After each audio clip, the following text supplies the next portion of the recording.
با مقصد پیشگیری ظهورهای نامطلوب جهان امروزه تروریسم و اکستریمیسم و جهت آگاه نمودن ساکنان از عاقبت‌های آن در دهات به نام میرزاعلی وایس فی ناحیه واسع همایش معرفتی دایر کرده شد.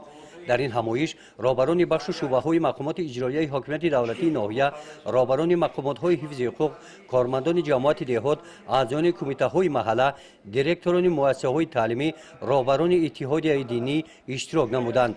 کار جمع آمد را رئیس ناحیه واسع پیش برده بخشیده به این موضوع روز در برآمدشان قید نمودند که سالهای اخیر تروریسم و اکستریمیسم به خطر گلوبالی تبدیل یافته جهان معاصر را به تشویش آورده است. افزایش جنایت‌های خصوصیت اکستریمیستی و تروریستی داشته با وسعت یافتن تروریسم بین المللی، فعالشوی عنصرهای تندرو و افراطگرا، جلب جوانان به صف سازمان‌های اکستریمیستی و تروریستی حیات آسایشته مردم را خللدار ساخته‌اند. رئیس ناحیه از والدان و اشتراکچیان این چهاربین دعوت به عمل آوردند که زیرکی و هوشیاری را از دست ندهند، در تعلیم و تربیت فرزندان مسئولیت بلند داشته باشند.